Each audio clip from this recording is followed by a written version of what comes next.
Hiya! Welcome to this, my 81st episode of VideoFuzzy. I'm your host, Terry J. Aman, sifting my basket of media memories, and in this installment, titled Tell Me What You Don't Like About Yourself, comments on the third season of Nip Tuck, a refresher on my Studio 6 Feet Under challenge, and as Branagh's Death on the Nile hit the big screens, I recall another Agatha Christie production I was part of, Toward Zero, which I'll modestly note we staged a fraction of that budget. Welcome to the show! He doesn't have it on video, does he? We'll find out together on VideoFuzzy. And as discussed in episode 80, Friday Night Features never really been a great name for this segment. These haven't been weekly productions since, well, goodness, even the first several episodes struggled mightily in holding to the format. Fast forward to now, where I'm lucky to get one done every other month or so, the name makes even less sense. So, new name, new drop-ins. Welcome to... And now, VideoFuzzy presents Fuzzy Feature. For this one, I was looking at the appearance of minstrel show Blackface, a third season episode of Mad Men set in the early 1960s, but had to shift focus when I encountered a set of Nip Tuck episodes featuring the Carver. With disc 1283 in my classic collection, I encountered the Rhea Reynolds episode of Ryan Murphy's Nip Tuck. Miami's gonzo plastic surgeons Sean and Christian, that's Dylan Walsh and Julian McMahon of McNamara Troy, have teamed up with the brilliant and beautiful Quentin Costa, played by Bruno Campos. His presence in their surgery and their lives coincided with the beautiful Rona Mitra as Kit McGraw as she investigated the serial slasher terrorizing South Beach, the Carver. The Carver storyline in the third season of Nip Tuck hit across so many story points for this show. The Carver's MO was an attack on the celebration of beauty, the aspiration of physical perfection, a personal agenda of agency and security, paralyzing the victims so they're aware of the entire assault, the terrifying violation of the rape juxtaposed with the impassive ceramic mask, which the Carver asserts is the primary sin of outward beauty, that it hides the corruption beneath. Taken together with the scarring cutting the victim's face, the assault crafts a serial criminal that, as we discover more about the perpetrator, fits with their long-term rage. Their motto, beauty is a curse on the world. As I rejoined the story in an episode titled Rhea Reynolds, the title character approaches the docs about injuries she said were inflicted by the Carver, but when she asks for additional surgeries beyond pro bono repair work, Christian isn't sure. Karma turns out to be a botch when she's paralyzed but awake throughout the surgery.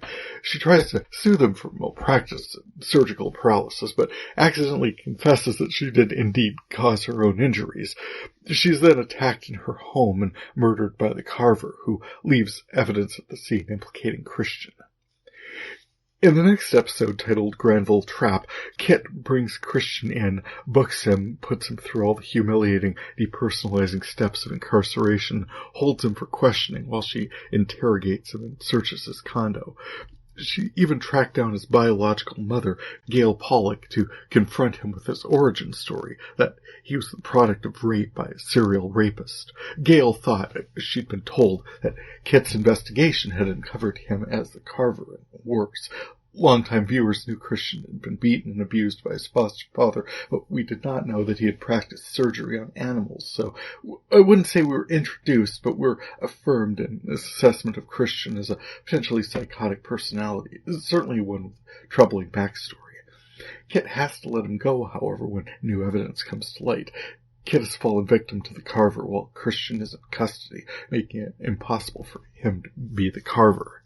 There follows a 5-episode gap, some of which has already turned up elsewhere in this collection. One all the way back on discs 84 and 87, so wow. But the storyline resumes almost uninterrupted in this set, with the episode titled Madison Berg, in which Matt, Sean's son, well, Christian's son, it's complicated, meets Ariel, a racial purist from a whole creepy family of them, and is messed up enough to fall for her. Maybe because, yeah, for one, Brittany Snow is hot, and also from Matt's having so recently been attacked by a flap of angry transsexuals who themselves were reacting to Matt's violently bad reaction to hooking up with her friend Cherry, also trans, who described herself in this 2006 production as pre-op. Ariel wants to make Wednesday's ghost story from Adam's Family Values come true for Jewish girls at her school getting nose jobs or something. And the next morning, when the campers woke up, all of their old noses had grown back. Later, she and Matt paint a black nativity scene white, and she asks Matt for some medical-grade skin bleaching cream when one of those ancestry DNA kits reports she has African-American ancestry and gets chemical burns all over her face. She's super healthy. Other stories progressing at this moment, Julia and Sean. Oh, hey, this is fantastic. I'd recorded this for last time referencing Josh Hopkins, him, Ian Gomez from Cougar Town, but didn't get a chance to use it. Hit it. Sex with your ex, it's really great. Oh, but sex with your ex is a big mistake. No, no, no. Sex with your ex. Yeah, Sean reconnected with Julia briefly and sired Conor. Got to see his 4th season flash-forward episode in the set, Conor McNamara 2026. Heads up, sometime in the next 4 years we're all getting phones installed into us surgically. Looking forward to that. Well, in the 3rd season episode titled Joy Kringle, Julia has been freaking out about her pregnancy. She's had nightmares and she asks off again Sean to drive her to the abortion clinic, which I think we can all agree is par for the course, a very special holiday episode of Nip Tuck, except that as the emotional tenor of the show reaches its crescendo, Julia runs back out into the waiting room, unwilling to terminate, willing to see it through with Sean's support. This episode appeared on disc 1285, as I discussed last time, the numeric midpoint of my media collection, and it holds a moment of some significance for me. I tracked it down because this episode aired in 2005, a year before I bought a digital camera, so I had to find it in my physical photo albums. There's a photo taken of me at the precise moment Julia emerges from the examination room. I'm going to the circumstances of this photo more later on, but for now, suffice to say, I had a friend staying with me, Troy Maddle, who knew this was going to be a significant moment for me, and unbeknownst to me, had my point-and-shoot camera at the ready. This photo, I've posted it everywhere, is a physical connection for me to this moment in that show. So I somehow, quite by chance, got in my possession a moment marking the precise midpoint of my DVD collection. While it was taken in 2005, this tape got transferred sometime in 2009, commemorating a significant emotional moment in a series I love, despite it occasionally being way too much. The fact that there's even a photo at all I'll come back to, but first thing that stands out looking at it is this scene clearly made me so happy. I've always identified way more with Sean than Christian, and I've always stand Sean and Julia so hard. The smile is a result of shameless fan service wish fulfillment on Murph's part. On the photo itself, I noticed the sheer amount of weight I've lost since then. That's good to see. Also, very pre-VideoFuzzy. This was all pre-goatee even. And I am smoking? I think I quit once and for good in 2006. That was not a good look for me. I was sick all the time, caught every respiratory ailment that happened. I was hawking up serious gross every day. I was so depressed when I quit I needed medication. Well, there was just a lot of other stuff going on back then if I recall correctly, but I am very glad I managed it. Celebrating the milestone, as of this installment, I've now started digging into the second half of this collection. It was just so cool to encounter a moment in this collection that I can tie so directly to a moment in time, and my reaction to this significant plot twist. All of this has been going on in the wake of Kimber apparently leaving Christian at the altar. After the rigors that woman underwent sculpting her body, it was the perfect wedding gift for Christian, committing to giving up her porn empire and pledging a fidelity prenuptial. Oh, with a codicil for 3 ways she doesn't want to kill their sex life. She vanishes at the end of the Madison Berg episode with a goodbye note on the mirror in lipstick that reads, "I just can't." Christian processes his grief from this abandonment in the most Christian Troy means possible. Sex with everything. In the episode titled Abby Mays, Abby, this perfectly ordinary woman, comes in for a consultation, and Christian savages her with lipstick all over her body, marking everything he'd need to address in order for her to be beautiful. He only stops marking her because he runs out of lipstick. Then, when she gets the surgeries, he agrees to have sex with her, but only if she wears a bag over her head. Yeah, he's in a really cruel place just then, but Abby's never had it so good, she agrees. Along with gift bag Abby, he's merrily barely screwing his way through South Beach when a package arrives at their offices, and it's bleeding. It's a blood-covered breast implant containing a vial with a tiny message curled up inside, the Carver's motto in tiny typewritten print, "Beauty is a curse on the world." At that moment, Cherry comes in demanding Sean repair the damage from Matt's attack, threatening to go to the police if he doesn't.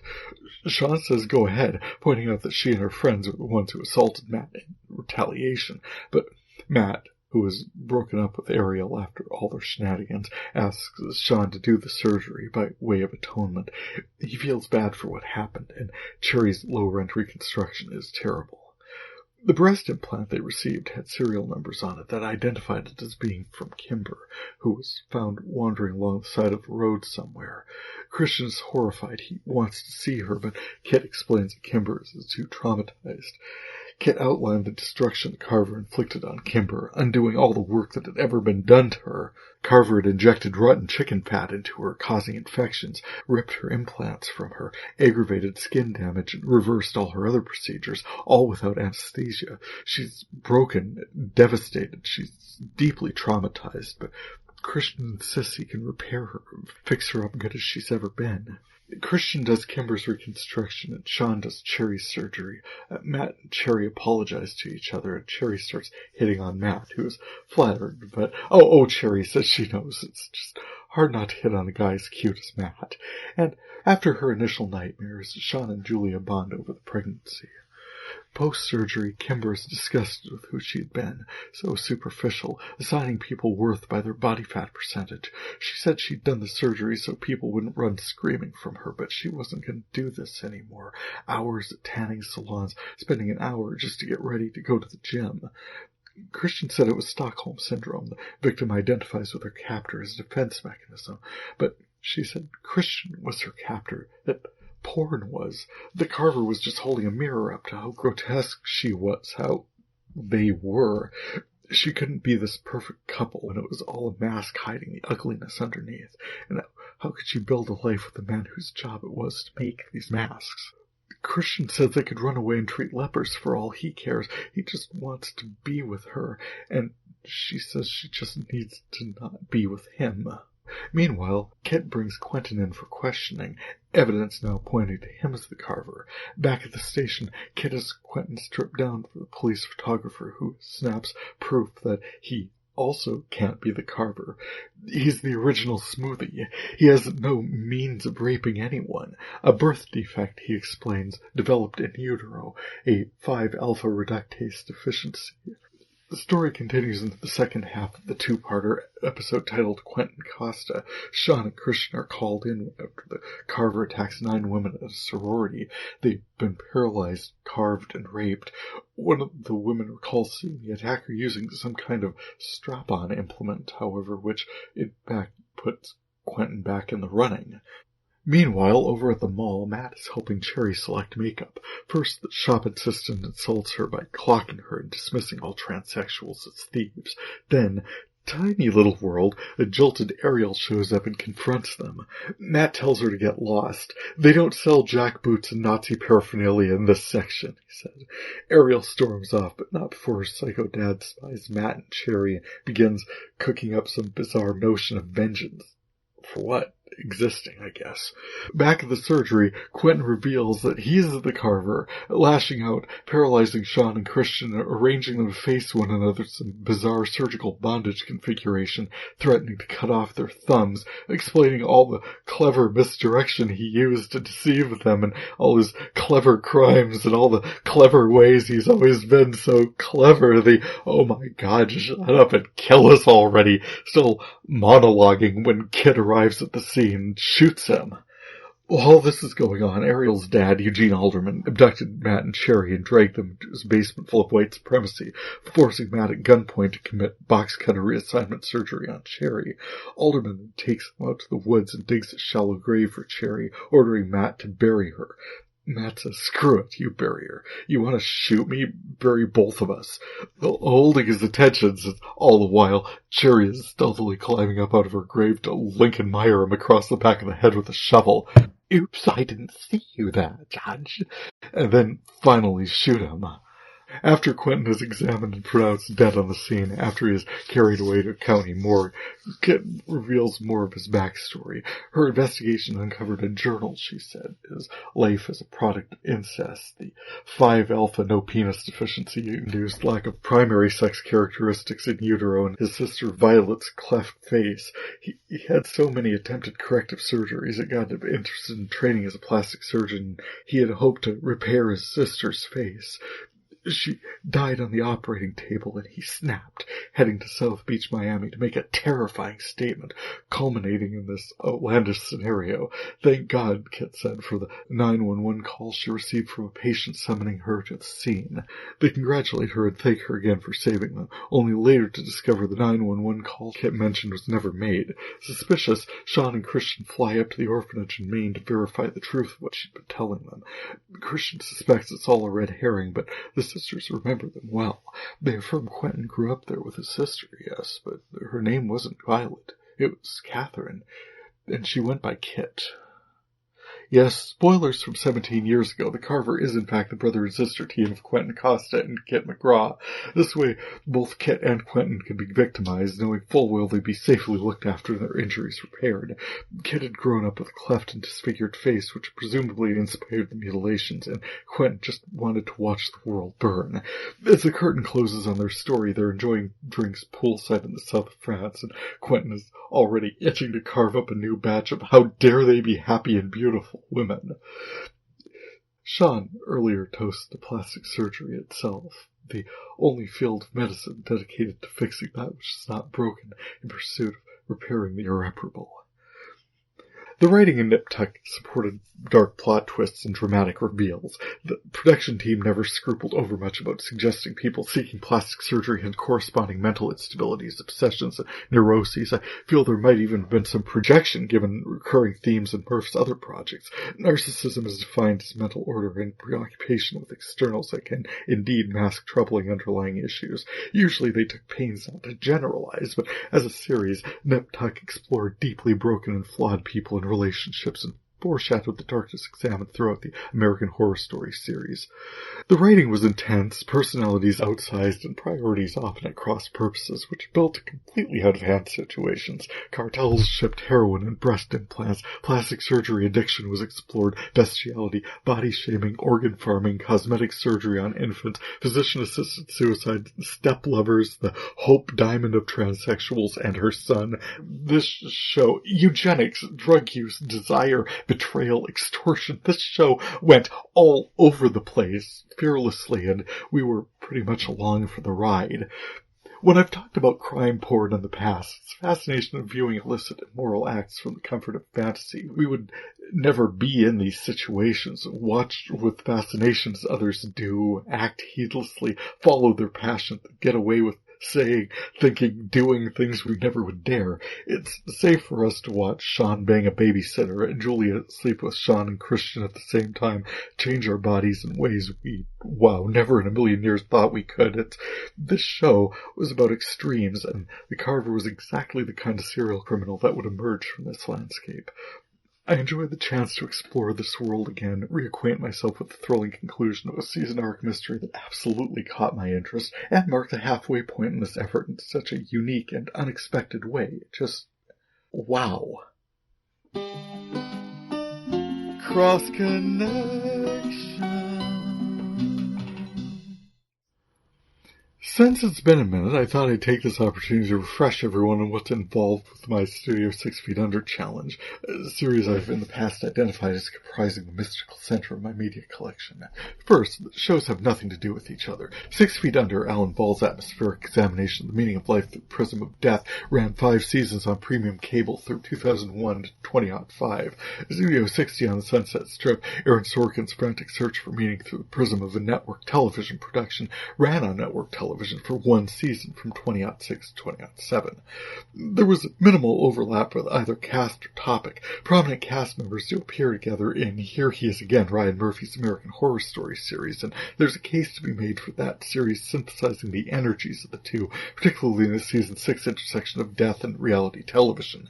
But since I started this project, I've been aware that it is existing on a timeline stretching from the very late 1980s through to my current recordings. Drop a needle at the midpoint of this recording, it falls exactly at 2005, the close of 6 Feet Under, just ahead of Studio 60.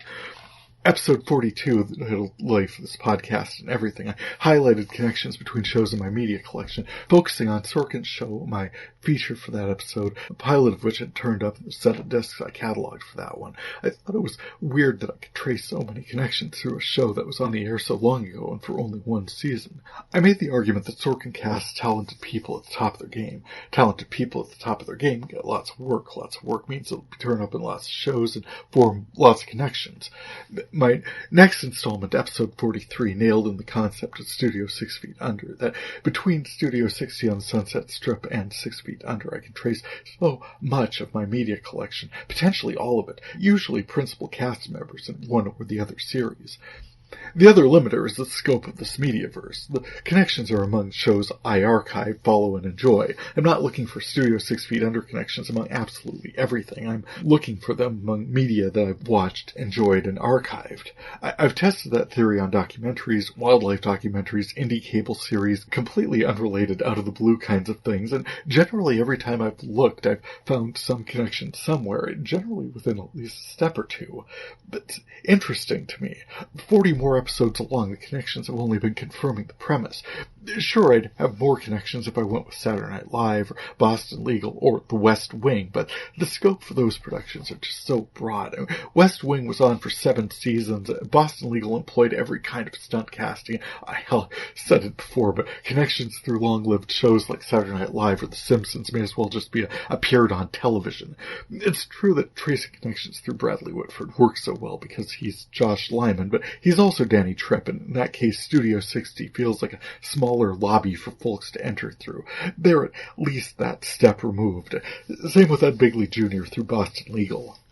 Have I found other centers? Well, there's enormous connectivity available through, I've mentioned before, Parks and Rec. There's The Office, Lost, Doctor Who, True Blood, Peter Sellers, Bond films, My Name is Earl, The Shield, I mentioned The Simpsons. Yeah, for sure, all of these have a solid presence in my collection, but for some reason, Studio 6 Feet Under just seems to be the right energy. If that changes anywhere down the line, it will become obvious, but 80 plus episodes in, it seems like the right connections to trace. I mean, yeah, Steven Weber's been in all kinds of voy-vey, but I'm always finding wonderful surprises as well. Mark McKinney's Studio 60 and Kay Callan's close 6 Feet Under connection surprised me, and I love that I'm still discovering things about this collection and the media I love. Kay Callan actually made an appearance in this set of cataloging as a Jessica Fletcher-style mystery writer in Rhea Reynolds' episode of Nip Tuck. This was interesting to me because she also played Great Nana Winnet, mystery writer Harlan Thrombey, some 14 years later in 2019's Knives Out. More to the point, I wanted to trace what connections I could through the principals in Nip Tuck. Starting with Dylan Walsh, I clicked around his IMDb profile as some familiar entries for longtime VideoFuzzies like Castle and Drop Dead Diva. He had recurring character in Jane Curtin and Susan St. James' Kate and Allie, which I know I was a fan growing up, and appeared alongside Jane Curtin again in Unforgettable, which sounds interesting. I'm not sure I'd ever seen or heard of it before now. Wild. He was in Designated Survivor. He was in something called Sea Street, which sounds outrageous. I'm learning about so many shows doing this, but closest connections are probably through Authors Anonymous, which, wow, and now we've got everyone Jonathan Banks ever worked with, everyone Terry Pullo ever worked with, and that includes Aaron Sorkin and Bradley Whitford, because she was Helen Santos on The West Wing, and Kaylee Cuoco, another one step removed from Studio 60 via Simon Helbig on The Big Bang Theory. Then Julian McMahon was with Ali Walker at Profile, with I'll mention it here, Gregory Itzen of 24 and Nip Tuck co-star Roma Mafia. He was in Charmed and something called Prisoner with Kim Raver, also 24. He was in Red. He was Dr. Doom in Fantastic Four. And perhaps most intriguingly, he was in Dirk Gently's Holistic Detective Agency with Elijah Wood and Aaron Douglas, who was Galen Tyrrell on Battlestar Galactica, and a detective on Catwoman with Halle Berry and From 6 Feet Under, Francis Conroy. Of course, cast of Dirk Gently also includes Tyler Labine, Boston Legal, with Ed Bigley Jr., so one step from 6 Feet Under either way. Of course, Nip Tuck did stunt casting as well. Walsh and McMahon both worked with Jacqueline Bisset, Kathleen Turner, Catherine Deneuve, Mario Lopez, Bradley Cooper, Alec Baldwin, Joan Rivers, Rosie O'Donnell, Alanis Morissette, Famke Janssen, Vanessa Redgrave, Portia de Rossi, Ruth Williamson, Rose McGowan, Peter Dinklage, Sharon Gless, Katie Sackhoff, Larry Hagman, Sana Latham, Melanie Griffith, John Schneider, Anne Hesh, Tom Link, John Billingsley, Robert Lasardo, Monique, Kay Callan, Aisha Tyler, J.K. Simmons, Richard Berge. Seriously, just a few of the luminaries and Murph involved in this project, and, oh yeah, Francis Conroy. Yep, direct 6 Feet Under connection to everyone ever involved in the show. A couple more unexpected connections. I found Bruno Campos in a few first-season episodes of Royal Pains, also as a smarmy villain. That was interesting. Alec Mapa recurred in half a dozen episodes in Beauty Pageant Arc with Ava Longoria and Desperate Housewives. I have him much more regularly as hard-hitting fashion journalist Suzuki St-Pierre and Ugly Betty. I also think it is of interest that I have Dixie Carter in an episode of Desperate Housewives on disc 1297, and an appearance by Delta Burke in the very next track of that disc in an episode of Boston Legal. The two were, of course, leads in Designing Women going back to the mid-1980s. I don't think it means anything. I have Jean Smart all over the place in my classic and current collection, but like I said, interesting. Closing out these observations, on disc 1291, I found a first-season episode of Heroes. Hero travels 6 months back in time and encounters this waitress with this unmistakable smile. It was Jayma Mays, who was not only one of the most delightful aspects of Trial and Error and Glee, but I see where she was in both 6 Feet Under and Studio 60 on the Sunset Strip. That was seriously fun and an unexpected find for the set. Go her! Golden Thread. I mentioned him in my Golden Thread commentary on Jeff Perry last time. John Billingsley's name came up while rattling off that list of guest stars in Nip Tuck. Familiar because I'd chatted about the third season Ben White episode in Nip Tuck and that one as well. It's karma, it's kismet, it is time to explore the golden thread that is John Billingsley and his remarkable number of appearances in my media collection and consumption. We'll go back a ways on this one, since I'm sure I saw him in Profiler and probably The X-Files. He was also in The Practice, which may or may not have made it into my collection. I know I've got him in second season Big Block of Cheese, freaking C.J. Craig out with his upside-down map of the world episode of The West Wing, first season episode of 6 Feet Under, so another connection there. He was in a fifth season episode of Angel. I am learning so much about this man's career doing this. It is about freaking time. He was, and this was the first thing I really remember him from with any significance, Dr. Phlox in Star Trek Enterprise. He was the title character in the Ben White episode I mentioned with Nip Tuck. He was in Prison Break. He was in a second season episode of The Closer, apparently. He was my favorite character in The Nine, Egan Foote. He was in The Journeyman, a couple season 4 episodes of Grey's Anatomy, a first season episode of Eli Stone. I may have already talked about his appearance in NBC's Favorite Self anthology, and he was in 3 seventh season episodes of 24. He was in 4th season episode of Criminal Minds. He was in Leverage. He was in Drop Dead Diva. He was in True Blood, Suits, Bones, and Castle. 8th season, for sure, stopped watching by then. IMDb credits him in more than 160 shows going back to the late 1980s, and he stands out as a self-conscious guy, layered, cast so often as life's punching bag, but with depths of resilience. He shone as Dr. Phlox, an alien being on crew of the Enterprise, strange but optimistic. His presence represents a direct tie in my Studio 6 Feet Under challenge, and I know I've enjoyed him everywhere I've seen him. Great work. Diving into my classic collection. I was inspired to recap the theory behind Studio 6 Feet Under in this one because my classic VHS DVD recording, I found another one of those remarkable DVDs in my archive that includes copies of both shows. It's a rare occurrence and only possible because Bravo was airing edited versions of HBO 6 Feet Under at the same time as I was recording NBC's initial and only run of Studio 60 on the Sunset Strip. The 6 Feet Under episode called The Trip was referenced in episode 67 with the appearance of Mary Gross in an episode of Life called Canyon Flowers. She plays Ruth Fisher's flower arrangement instructor at 6 Feet Under in a read somewhat reminiscent of Ellen Green, Audrey in Little Shop of Horrors, and Vivian Charles in Pushing Daisies. I thought she was lovely, and I remembered mentioning her before, and I enjoyed her in this episode as well. Continuing my viewing into Disc 1279, this segment explored a pretty intense arc for the first season when Michael C. Hall as David was trying to prove to himself that he could step into his father's shoes at the funeral home while navigating some seriously anti-gay storylines. His mom turned a garden hose on a sleepover as he left his apartment. David was outed at a funeral con, so he was shy about bringing a shag toy back to his room, but they got caught anyway. David then tries to do a reconstruction on a victim of assault, a young gay man who, in his mind's eye, explains to him calmly that his death was a result of his own perversion, that he could totally have lived his father's dream of being married with kids, and however good David makes him look, he's already in hell, and that's where David will be going too. Wow. There's also some really intense episodes about Rachel Griffiths as Nate's girlfriend Brenda, her mentally unstable brother, and the outrageous lack of boundaries in her family. Well, as per usual in these situations, there's never a dull moment. Anyway, The Trip appeared on disc 1278 in my classic collection shortly after John Goodman's appearance in the Nevada Day two-parter in Studio 60 on the Sunset Strip, playing a judge in Pahrump, Nevada, who enjoys lording his supreme authority over all these out-of-their-depth showfolk who have fallen haplessly into his jurisdiction. Someone hit someone, someone's pot is in someone else's jacket. Yeah, no. John Goodman, of course, shines in roles like this, so it's another beautiful set of moments with him. West Wing, Studio 60, Community, Damages, Groove, Roseanne, Atomic Blonde. I enjoy him everywhere I see him. Well, he was a nasty piece of work in Oh Brother Where Art Thou, but he had it to bring, and he brought it. I was also reminded while cataloging this one that Ed Asner had been in Studio 60 as well. Very cool.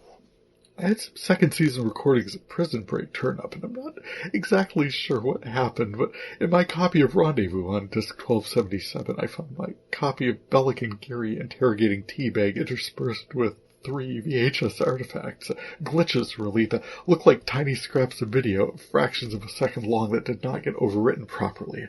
They look like they're from commercials, but I'm not sure what they're for. I posted pics of them on VideoFuzzy's media sites, along with that picture of me from 2005. It's a weird thing to focus on, I know, but these transfers do occasionally highlight the source media in unique ways, and I hope to share that with all of you. And naturally, if anyone has any information about them, please pass that along as well.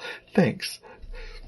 I mentioned the blackface in Mad Men, but I find I have very little to say about it. It was some seriously awkward Derby Day tradition Roger slathered on ahead of his daughter's 1963 wedding, singing Old Kentucky Home.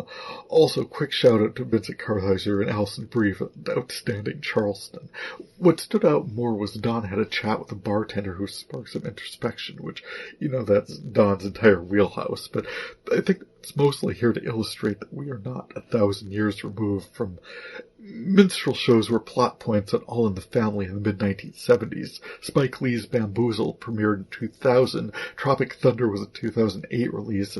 Ken Jeong was Dark Elf in Community, and discussion from current events at the end of Dear White People from 2014. So, yeah, politicos with yearbook photos in blackface, blood and soil mobs in Charlotte. The fact that asserting Black Lives Matter is still remotely controversial. There is work still to do. Veronica Mars on disc 1279, third season episode titled High Infidelity is fun. Veronica's quest to discover who framed her for plagiarism leads to a bombshell revelation about her professor, and a near-death experience propels Enrico Colantoni as Keith Mars into the arms of an unhappily married woman, Harmony Chase. Oh, couple of significant callbacks to Buffy the Vampire Slayer in that name. Mercedes McNabb's character named Harmony Kendall, and Cordelia Chase, a character played by Charisma Carpenter, who appeared in Veronica Mars as Kendall Casablancas. How funky are those chickens? Harmony Chase is played by Laura San Giacomo, who also appears in Just Shoot Me, In Plain Sight, and Saving Grace. Fun. Also fun, I encountered several episodes of Hustle set, and was reminded how much I love the fourth wall toppling comic crime spree, and music videos of, oh wow, Tenacious D and The Pick of Destiny. I've been humming that one since it turned up a month ago now, and Rihanna's SOS, truly entertaining song to find. All the best, Riri, and Kevin Sussman, comic book guy, The Big Bang Theory, in a Sprint commercial. That was fun to see. Less fun was I've been running into more episodes of trippy neurosurgeon drama 3 Pounds, which the opening sequence is trained singing Calling All Angels. Stanley Tucci, Mark Feuerstein, absolutely breathtaking art direction, but if I thought the show itself was hopelessly overwrought from the pilot episode, after watching a few I was like, oh, absolutely not. This is a show for children, and children don't watch medical dramas. It closed after half a dozen episodes or so. Much more entertaining, Psychic Alison Dubois is ground-hogging through what seems like a perfectly ordinary day, cycling through trying to find out which aspect to change each time to keep a restaurant from getting shot up. Writing can be a problem with those, and they may have cycled through one time too many, but it absolutely held my interest. Well done. And the third season Boston Legal episode titled Lincoln. Oh boy. I've celebrated David D. Petrell's quirky would be kindest character, Lincoln Myers, elsewhere in this project, and this was the episode they let him off his leash and jump up on everyone. He marches into the offices of Crane, Poole, and Schmidt and demands representation by a name partner, deciding it will be Denny. He requires representation because he is under suspicion of killing a judge at the end of the previous episode. He's pulled in for a police lineup, and because he is exactly this person, he comes in wearing a white tuxedo. When he isn't identified, he fumes, "He didn't pick me. What do I have to do? Kill somebody?" It's such a fussy line, perfectly in character. Something seems to snap with him in this episode, however, and by the end he is abducting Shirley Schmidt. That is one compelling character, and is a truly astonishing story arc. When I tweeted him about it, he said, "Thank you, Terry. Boston Legal changed my life. I'll always be grateful to David E. Kelley for that role." What else? On Disc 1292, I ran into an opening weekend promo for Daniel Craig's debut as James Bond in Casino Royale, and on Disc 1294, I found a commercial where a company called Netflix was offering to mail DVDs to people. Weird. Also found another promo for Dirt. I'm hopeful that premiere will be turning up soon. And then there's, I'm calling it LG's Nip Tuck commercial. There's this elegant businesswoman wearing something burgundy through a bunch of different scenes on a bunch of different screens, while it's not gold frap, it's not ooh la la, but it's some band singing something that reminds you of gold frap singing ooh la la, but affordable, maybe? A couple more significant entries this time, and I think I'm going to start with the one I found on Disc 1290, Criminal Minds, second season entry called Lessons Learned. We opened with Tom Gibson as Agent Hotchner planning a photo shoot with his wife and new baby at the local mall opening. How sweet. Patrick Brewster as Emily Prentice joined the FBI's Behavioral Analysis Unit one episode previously, and Mandy Patinkin as team lead Jason Gideon is very open about not trusting her abilities, despite the fact that she's the only one on the team capable of reading Arabic, which, in a profiling detail 5 years post 9/11, feels like a serious oversight, but never mind. Local DEA agents pursuing a meth lab discovered it was not a meth lab, but rather a bioweapon. Unfortunately, the terrorists crafting the bioweapon got spooked and ran off, leaving it behind. Gideon's team has to figure out where the next attack is going to be.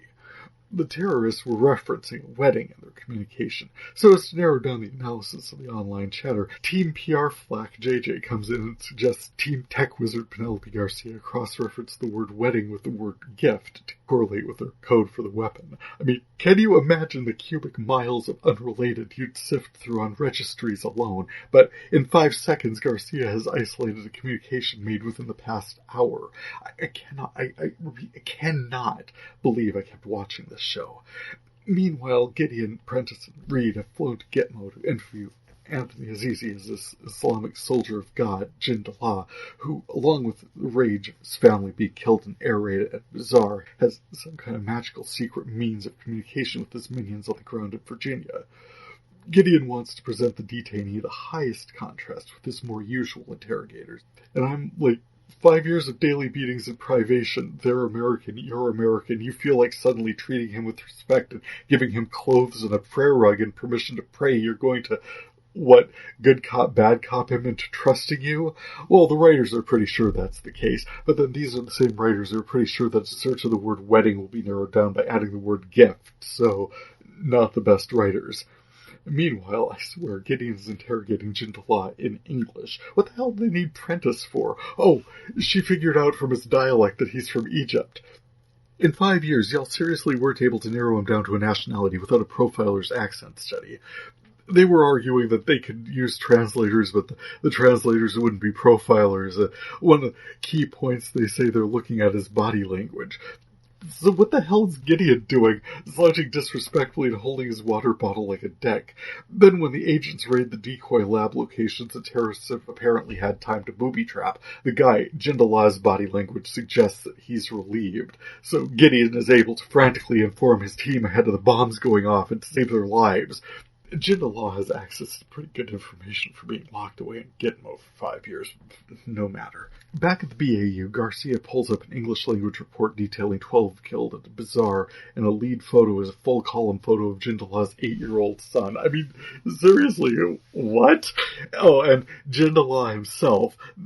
They have an international database and facial recognition software running 24 hours a day, but all they need to get the identity of the detainee is for Garcia to run a search on bomb attacks in Egypt in the past 10 years, and comes up with this full-color photo complete with first and last name. And if that's a thing they were looking for, it feels like they found it before now. I mean, I really cannot with the writers of this show. As for the involvement of the FBI's behavioral analysis unit in the first place, they argued that the CIA would be focused on international terrorists. But, newsflash, the triggering incident took place in Cairo, so the guy and his family would have been overseas at the time. And Garcia digs through and finds a report of 10 grams of lab-grade anthrax potentially went missing from a Dutch lab 4 days before they thought they were investigating a meth lab, but knew instantly that what they were looking at was an abandoned bioweapon distribution device in a situation where the perpetrators knew the feds were coming, but not fast enough to pack up the exact device they were crafting. And what intelligence was the DEA following that led to a no-knock swoop on a not-meth lab anthrax launcher that could have barely been of any practical value before the lab breach on another continent less than a week before? And upon being told his name and address, not only are they within driving distance of this makeshift lab in podunk nowhere, but they pull up on a half-dozen uniformed SWAT agents milling around waiting for them. I do not intend to alter the explicit rating on this podcast over this, but for Christ's sakes, what the actual am I watching? The anthrax distribution packets now fit in 4 backpacks, and they know there are 4 because the terrorists cut the tags off. 5 guys were left at the scene shot through the head because true believers. They learn the mall opening is the target, and Gideon confronts Jindallah that the attack could potentially kill thousands of innocent people. The guy goes, "There is no such thing, Gideon. They were infidels, and they were engaged in activities that spread American policies over the entire world. Your incessant need to own things, material things, your capitalism rests on the back of third world countries. No one's hands are clean. No one is innocent."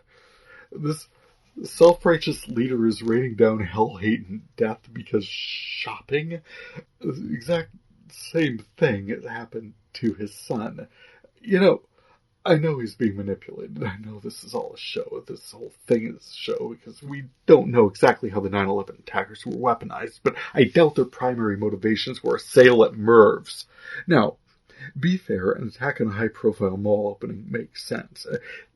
Feels like there probably wouldn't be security cameras on the roof, and I do feel like the potential for Hotchner's family to be in the crosshairs was a bridge too far. I mean, it wasn't bad enough thousands of people had gathered to celebrate a mall opening. You felt you needed Hotch's wife and child to be there in order to make us care. And closing on Gideon's grim assessment, you heard him. Jihad never ends. Let's America's whateverness squarely off the hook. This effing show. Closing out this section, much more satisfying, were a set of second season Grey's Anatomy episodes that turned up. I encountered the iconic Bomb in the Patient episode, where guest star Christina Ricci played an EMT who had her hand on a bomb inside a patient for 14 hours or something to keep it from detonating. She was completely in shock, and Ellen Pompeo's Meredith Grey, had to take over for her when she just couldn't freaking do it anymore. They then got the bomb out, and the bomb squad guy was carrying it out, situation contained. When it suddenly detonated, he just vaporized. Then I found a train crash episode where two patients were shissed together like kebabs for a long time while the surgical team developed a strategy to separate them with the best chance of saving at least one of them. The ethics and emotion shone through as the patient in question remained conscious throughout, and each wanted to make sure the other would be okay. It was dramatic and over the top, but also heartfelt and sweet, and I'm not always drawn into plot points like this. The writing doesn't usually hold up, to be honest, but I was moved by the writing in this scene. I thought they all did an incredible job of making something this unlikely work. It also hints at the long-range planning involved in this show. I talked about him last time. Jeff Perry shows up as Thatcher Grey and name-checks Meredith's half-sister, Lexi Grey. Her character was then added to the show and developed as this wild, wacky character unto herself. Then, after her death in Season 6, the hospital, Seattle Grace, changed its name to Grey Sloan Memorial Hospital, which means that Ellen Pompeo, the show's title character since the pilot episode, could be written off tomorrow, maybe with a post-it note or something entirely off camera, #McDreamy, and they could still run for several more decades as Grey's Anatomy. She'll retire on that show, though. I mean, James Pickens Jr. is still on the show, and that man was old in 2005. Karev, Taurus, and Arizona's characters made appearances through last year, and looking at the current cast, Kevin McKidd is still on his own hunt, and apparently dating Kim Raver more regularly in my collection as Jack Bauer's girlfriend, Audrey Raines, from 24. McKidd also directed an episode recently. Them, Chandra Wilson, Camilla Luddington, and Catherine Scorsoni are the only other cast members I've ever seen. Everyone else is new to me. That'll happen when you haven't watched a show in years. The second season Grey's Anatomy episodes I was running into were good illustrations on how well planned and richly drawn these storylines were going to be. Along with patients presenting with cases written as solid episode arcs, we were introduced to Mark Sloan and Callie Torres. I mentioned Meredith's dad. Meredith's mom, Ellis, is still alive, and we learn about her long ago liaison with Dr. Weber. This was back when Isaiah Washington was still in the cast, and it's interesting to watch his interaction with T.R. Knight, knowing his contempt for him. There was a moment when George had moved in with Dr. Burke and Christina, and I wondered about the acting in those scenes, knowing Washington was just restraining his homophobia with every fiber of his being, because once he let fly with what he really thought of Knight, once it became public, I remember he couldn't even make himself apologize to the man. I think they gave him several chances, and in the end he was just written off. But yeah, it seems like the writers had long-term plans for characters that storylines allowed to just stew and marinate. When we first see Callie, she's helping George with a dislocated shoulder, and she's got kind of a crush on him. We have no idea she's going to end up sleeping with McSteamy, and we haven't even met. Arizona Robbins isn't even showing up for 3 more seasons at this point. That said, Grey's is just about the soapiest possible thing. Nip Tuck is so over the top, and Royal Pains, I mentioned with Bruno Campos up there, was pretty tame, actually, by comparison.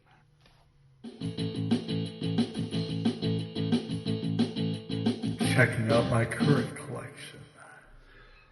My current collection is super light this time. I wanted to highlight a couple of current event type items, though. First, enjoyed the State of the Union address 1,000 years ago now, which transitions nicely to a YouTube video I wanted to record for my collection. The setup I've got through my cable provider lets me do that now, so I do. It's a good option to have because everything's going to be available online forever right up until it's not. So, I recorded an interview history Professor Heather Cox Richardson did with Joe Biden ahead of the confirmation of Ketanji Brown Jackson at the Supreme Court, asking about the significance of her nomination. Biden proved to be a slippery interview, talking primarily about the priorities he sought to highlight: the economy, infrastructure, jobs, and he did get back around to talking about the new Associate Justice, but it was entirely on his terms. Be fair, that's kind of what these opportunities are for him. As just a person out here in the world, it's kind of a relief, not necessarily knowing what the president thinks about, say, Will Smith, or A$AP Rocky or Mike Tyson or whatever's caught TMZ's attention in the last 20 minutes. I mostly wanted to highlight Cox Richardson's Letters from America that she posts nightly on Facebook. Literally, I started setting my alarm for 10 minutes earlier on weekdays so as to give myself time to read it before work. She's got other productions as well, daily live streams and the weekly podcast she co-hosts now and then, which honestly to a little production like mine seems like a media empire. Her clear-eyed, insightful, and unflinching discussion puts current events in stark historical context, and I recommend checking in with her anytime you can. Turning from the sublime to the utterly ridiculous, I encountered, I think, the entire first season of We Baby Bears on the Cartoon Network, a prequel of sorts to the We Bear Bears production that wrapped with a movie in 2020. This adventure, narrated by voice of Ice Bear Dimitri Martin, follows Baby Grizz, Panda, and Ice Bear, voiced by Conor Andrade, Amari McCoy, and Max Mitchell, as they try to find a home, aided by a magical box powered by a wish they made on a star. They find themselves in prehistoric jungles, underground caves, national parks, and mystical fairyland, encountering student geniuses, tiger bro dance teams, and snowfolk, even a giant running a diner at the top of a beanstalk. They have all kinds of adventures that generally result in them having to look for a home someplace else, but it's fun watching them get into and out of scrapes. Oh, and then a quick addendum. I got my 4th shot last week, and I spent Saturday and part of Sunday recovering. I couldn't write, and I for sure couldn't record, but what I could do was watch TV.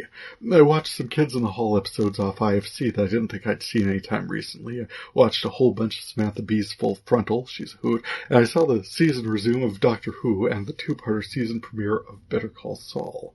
I wasn't especially moved by the Sea Devil storyline on Doctor Who. I thought I remembered hearing about the Pirate Queen in an episode of Citation Needed, which is a fun podcast I'm pretty sure I've mentioned before. That one is 5 guys riffing on a Wikipedia entry, and this episode featured humanoid sea devils and time travel, so I wouldn't take them or this episode as gospel. But I do think that it's reasonably cool that this creative team has shaped storylines around historical figures, and that the BBC tapped the director of Asian Extraction to perhaps bring a unique perspective to storytelling.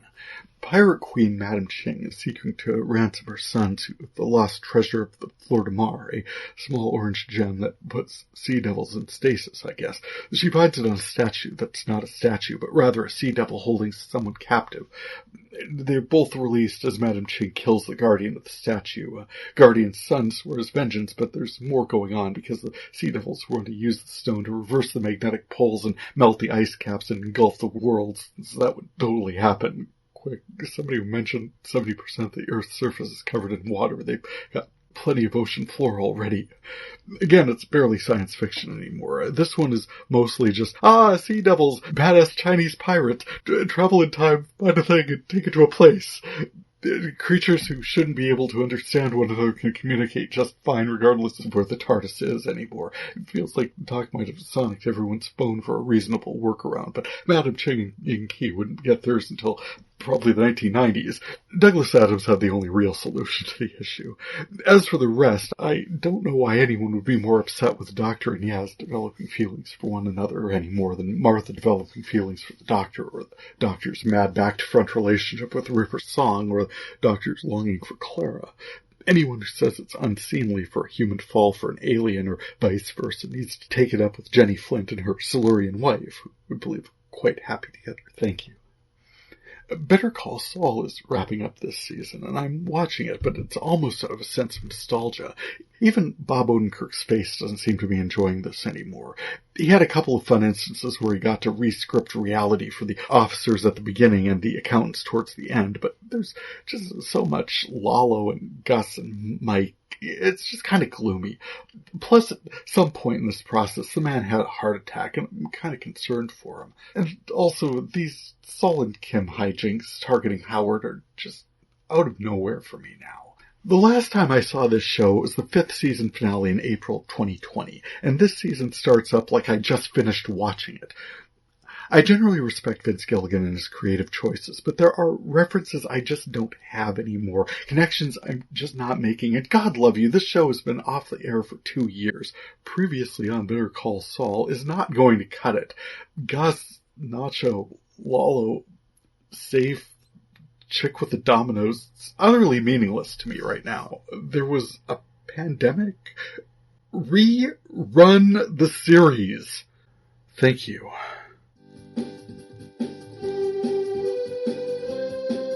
what I've been watching. Ralph and I were able to take in a couple community theater productions in Minot, North Dakota. I was going to say recently, but this episode has been in the works for a couple of months now, so here we all are. In late February, the Minot High School Magic City campus staged a dazzling homage to, well, in all reality, why we even know the works of William Shakespeare in this day and age at all. The Book of Will, researched and written by Lauren Gunderson, traces the latter days of the Kingsmen players, recalling their glory days in a pub owned by a former player, commiserating with fellow former actors about the latest disappointing crop of players. As we join them, Shakespeare's 3 years dead, Burbage has just died, and the remaining players realize there's no means of preserving Shakespeare's true legacy, unless and until they commit the most reliable remaining copies of his scripts to print. This will be an Herculean undertaking because money, commitment, rights, plus a scurrilous printer out to make a buck printing just any damn thing and putting Shakespeare's name on it. Still, they feel like they must try. As the work continues, the players help each other through loss. There's even a point or two where you ask, do they succeed? And then you remember that you know the name Shakespeare and all his works you know about, including sonnets, and are assured of a happy ending. But it's fun to watch the process. As they brought the work together in the print shop, I had to take note. It was the quietest press room I'd ever witnessed, but I realized the trade-offs in being able to hear them. It was so much fun watching the pressmen struggle with their pages, and in the end we were presented with the Book of Will, a gloriously bound piece, and 400 years later, well worth the effort. We returned to Minot last month to take in the Mouse River Players production of See How They Run, directed by Jacob Jenkins and starring Amanda Lindstrom and Ed Montes as Penelope Toop and her vicar husband Lionel, with Kenneth Davidson as Skillen, Indy Bush as Corporal Clive Winton, Justin Anderson as the Bishop, and Peg Morris as Ida. The farce is very, very British and contains maybe one layer or too many of obfuscations and probably one too many bodies in the cupboard. A friend asked how it was, and I described it at the time in a text. They did a really good job. The farce was about one scene too long, and we didn't get out of there until after 10. 2.5 hours, really, was it Shakespeare? And then there's a lot of plot points that made no sense. Why is she taking his uniform in the backyard? Why is that one getting passed out drunk at the vicarage? Why are these two married in the first place? But it was just so much fun watching them run it. Indeed, missed opportunity, Ida rolling across upstage on a bicycle, and as audience members we were left to figure out a lot of stuff on our own, but I thought I remembered afterwards there was supposed to be some question about whether something was sherry. Still, it's one of my very favorite theatrical forms. Everyone did a great job with it, and I was reminded constantly of analogs with funny thing happened and noises off, particularly, oh, we'd forgotten all about her. The inclusion of the Russian character was interesting, given, everything, and a triumph, really, this year being the troupe's golden anniversary. 50 years of the Mouse River Players. Well done. As for movies, Ralph and I took in the Batman opening weekend, and I think the thing that continues to stand out to me with Robert Pattinson's portrayal is the stark disconnect between Bruce Wayne's menacing vengeance vigilante Batman and his haunted, withdrawn alter emo. There's a public and a private face to this character, obviously, and without Wayne taking lead on the Foundation disbursement, obviously a lot of rebuilding aid got misappropriated, leading to the rise of young firebrand politicals like Bella Real trying to do some good, approaching Wayne directly at an event, as well as villains affected by the blight building up a disaffected following trying to do something about it, so cynical they're just lashing out generally. That said, Paul Dano is not Jim Carrey's Riddler. His riddles are always addressed to the Batman. They are beautifully handcrafted, old-timey boss-type deals. Obviously, someone has put a lot of time and effort into making them exactly so. There's a cipher element in the mix in the first puzzle that's quite engaging. Would have been worth exactly one callback later, but oh well. And the devastation they face at the end, I know there has to be one, but no city planner, any city planner Gotham would hire would have made this. The amount of rain this place gets over the course of just this movie, you couldn't leave the seawall that vulnerable. But yeah, essentially the Gotham City Police put up with a Batman. They're not working with him officially. A lot of officers feel a certain kind of way about him, but he's called in to consult when it's relevant. He knows a lot, he spies a lot, he gets pulled into a kidnapping or disappearance of cat burglar Selena Kyle's friend at a nightclub run by the Penguin after getting name-checked in the murder of Gotham's incumbent mayor, the tagline, "No more lies," scrawled on his duct-tape face. This Batman is sad and emo. He is wily and physical. He is flawed and human. His gear is bulletproof and looks it. It's very bulky. He's smarter than everyone, and that's kind of cool, but he's obviously a shredded mess in there, so it's basically just him and Alfred. No one's getting in. There's a little vibe with Zoe Kravitz as Selena by the end. It's heartening, but they leave it in a truly believable place. Then I went to see Kenneth Branagh's Death on the Nile. This movie was art. Gal Gadot as heiress Lynette Ridgway, the rich one, wanted whatever Emma Mackey as Jackie de Belfort, the poor one, had, and she tended to get it, like leading roles in school plays, clothes she preferred, and years later, fiancés. Armie Hammer's Simon Doyle approaches Lynette for a job and gets ever so much more as Lynette scoops Simon away from Jackie. Both women were friends at school, with Rosalie Otterborn along on the honeymoon with her aunt, lounge singer Salome Otterborn swinging around apparently the world's very first electric guitar, and the intriguing effect it had on Branagh's world's greatest detective, Hercule Poirot. One imagines Poirot's taste in music eschews jazz and syncopation of any sort, but he's quite taken with Salome's performance. Branagh's Poirot is charming, maybe less confident, a bit off his game in parts, but be fair, they've got him on a boat, the luxurious Karnak, which brutalizes his sensitive stomach, and staffed with however many or few people they need in any given scene, which detracts from the mystery. One hard and fast rule with the Christie capers: never underestimate the help, and in the case of this story, so many of them are entirely anonymous. It wasn't quite as much fun as it should have been. I felt the movie was missing a scene or two from 10 years before, when the girls were all at school together. All the same, it becomes clear that Jackie is following Lynette and Simon along on a river cruise out of sheer jealousy, born of years and years of this kind of behavior. I feel the critical clue by which Poirot solves this case relies on knowledge that he is unlikely to have, and we as audience members certainly did not either, and the movie showed us what was going on in brilliant Technicolor, so you could hardly argue we weren't playing fair. This movie asks us to imagine a different social milieu of gender, racial, sexual interactions for these characters than we otherwise might, but I feel it highlights a story of these people in this exact circumstances, tracking through this specific story. The movie is, as I said, art. It is pure art. I've already forgotten a lot of the side storylines. Something about Buck's mother, Annette Bening, as Euphemia, a liver spotter, painting his coat green, his coat going missing. There's this thing where a stone is dislodged, endangering hapless characters below. There's something about investigating a fiancé that I really can't. It's like with his Murder on the Orient Express. I watched it. I know I watched it at least twice. This one I leaned forward in my chair in the theater, really taking it as carefully as I could, and it's a wash, both movies. I can't remember a single thing about his Murder on the Orient Express from 2017. I'd be hard-pressed to tell you much about Death on the Nile beyond it is beautiful, absolutely beautiful storytelling. One of the reviews I was checking out on IMDb suggested they take on Evil Under the Sun next. I feel like that one would be a brilliant caper. That, The Hollow, Dead Man's Folly are among my favorite Poirot productions, and if he's feeling especially ambitious, I do feel like there must be some way to do ABC and Roger Ackroyd that would totally work. Certainly there have been attempts, but ABC feels especially locked to the page, because as soon as we know much of anything about anything, it just falls apart. Thank goodness the primary target wasn't named Ruth Roberts or something, that's all I can say. By the time they got to the end, Quentin Quigglesby would have fled the country. Oh, something like an hour ago now, I mentioned a backstory to that photo that quite by chance came to mark the exact midpoint of my media collection. Well, it starts with the production of the Book of Will Ralph and I took in back in February. Longtime Merryman Bunbury extraordinaire Kirk Nybakken stood us to our admission to that fascinating production, and during intermission, having been far too long, we caught up some. Kirk, I'm not sure it's come up before in this podcast, along with being in a bunch of community theater together, we took in a whole bunch of media while I was in Minot.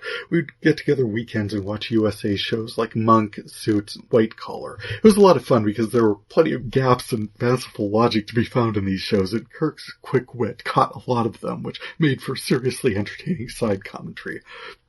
As it happens, standing outside the Book of Will, Kirk recalled one of the shows we were in back in 2005, Agatha Christie's Toward Zero. Along with directing, I'd taken on a character of a 1,000-year-old barrister, Matthew Treves. Kirk shone as naughty person Neville Strange, naughty because he had invited his new wife, Kay, to summer holidays at his Aunt Camilla's seaside home at the same time as his ex-wife, Audrey, and with Kay's one-time lover and Audrey's own love interest sneaking about, and, of course, Agatha Christie wrote the thing. It's no real surprise when someone turns up dead. I'd mentioned Troy Maddle up there as having taken the photo. He played the inspector in our production of Toward Zero. Kirk reminded me of the one night that he took sick backstage and wasn't able to come on for the big reveal. The rest of us were working out the clues on stage when Inspector Maddle's constable, Les Younger as Police Constable Benson, came on actually as Battle. Now, Troy is this large Irish bulldog, and Les is a tall, slender African-American. So it took me a moment to recombobulate myself that he'd come on as Battle, actually wearing Battle's uniform, rather than take the field promotion as Benson. Les stepped up and gamely walked us through the whodunit, through to the arrest. He was a true hero of the piece that night. I reminded Kirk that he'd also been the hero one night when we were about to reveal the whodunit. He was just coming through a doorway at a very critical junction when I completely spaced my line. He had to step back through and cue me on stage, in character, and get us all back on track, and we bumped along to the end. I do hope it wasn't the same night, that poor audience. I mean, I'm just, in case somebody's looking at all this and thinking, my God. Anyway, this was all fresh in my mind when I encountered that moment in the Joy Kringle episode. Troy Maddle had been couch surfing at my place while the play was going on. He'd been staying with me long enough at this point to know that this was going to be a significant moment for me, and had my camera ready to snap this exact photo. Thank you, Troy, and thank you, Kirk, for that trip down memory lane. So much freaking fun. Well, that was lovely. That isn't quite how I would. I'd like to speak to your manager. Feedback. I was moved to talk a bit about Agatha Christie and her works for this one, not just because Branagh and Battle, and not just because Hugh Laurie's Why Didn't They Ask Evan series got me subscribing to BritBox as well. Lord, all these streaming services, maybe they could just knock it off and be cable already. Rather, I got a response from, wow, this is going to take us back. Around the 25-minute mark of episode 76, Building a Mystery, I included a review of At Bertram's Hotel in response to what I felt was somewhat dismissive treatment of the title by the All About Agatha podcast by Catherine Brobeck and Kemper Donovan. We've since lost Catherine's singular voice, those condolences duly submitted, and in fact, the day I posted episode 80, I received this email by way of feedback from Kemper. Thank you for this, Terry. I'll never get mad at someone who defends a Christie title, liking it more than we did. It's when it goes in the other direction that things can get problematic. I think the key to appreciating At Bertram's Hotel is to give up trying to read it as a puzzle mystery and submit to its status as one of the Christie thrillers. In this way, its placement in our rankings makes perfect sense. It's one of the topmost thrillers, way above Why Didn't They Ask Evans and The Seven Dials mystery. In fact, the only thrillers higher are podcast favorites The Man in the Brown Suit, N or M, and The Secret Adversary. I do like the comparison you make to The Prisoner and The Avengers. I think that's spot on, and not something I realized as I was reading, though I did feel that the section in which Ken and Pennyfather is missing and then turns up in that random village were some of the best parts of the novel. You've explained why for me, and thank you for that. All my best, Kemper. That was so cool. I wish I'd thought of it in time to request it in his voice, which even now though feels a bit impertinent, but it stands enshrined among the very few instances of feedback I've received in this effort, and I do appreciate it. Thank you. Closing out, this production is a bit of an outlier, to be honest. I got after my cataloging right away upon posting episode 80 and finished viewing everything weeks ago. It's just, we went to Chicago over my birthday in mid-March and hosted a friend from Ireland for a week, and we saw not one but two fun stage productions and a few movies. I've got so many movies queued up for viewing. I wanted to cancel Apple TV, but it turns out there's just so much on that I want to see.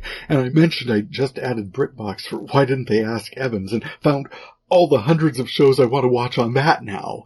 So, if you're hearing this, it means that I finally got this episode posted. I feel we all must anticipate a significant break in the proceedings. A, because, heads up, I just legitimately have mass quantities of media I need to consume and have been putting off for months. And 2, I feel like I need to re-examine this project a bit in the face of streaming media. It's one thing to put most network and cable programming on the back burner to consume later while cataloging one's media collection. Most of it isn't of any special interest in the first place, but ignoring hours of subscription programming for months in hopes of just magical amounts of free time to appear from the blue so you to finally enjoy it, well, I'm not waiting until I'm 65 to watch Shakespeare and Hathaway, or Why Didn't They Ask Evans, or Severance. I mean, yeah, as I just talked about up there, Better Call Saul and Doctor Who have started back up again, and I'm going to watch them. So it's going to be a bit while I get after some of this, but I'll try to keep everyone posted best I can, and I'll see you all on the other side of it. And in the spirit of significant reimaginations, this will be my sign-off for VideoFuzzy, the video entries. Unless some topic simply demands a visual component, I feel my initial instinct of holding to an audio format was solid. It'll streamline production, save me some time, and in theory get me through my cataloging efforts faster. This being true, I'll include this one since 10 feels like a good number to close on. The ones I've done present a plenty good enough sense of who I am and what I'm trying to do in these, and I thank you for your support and checking in.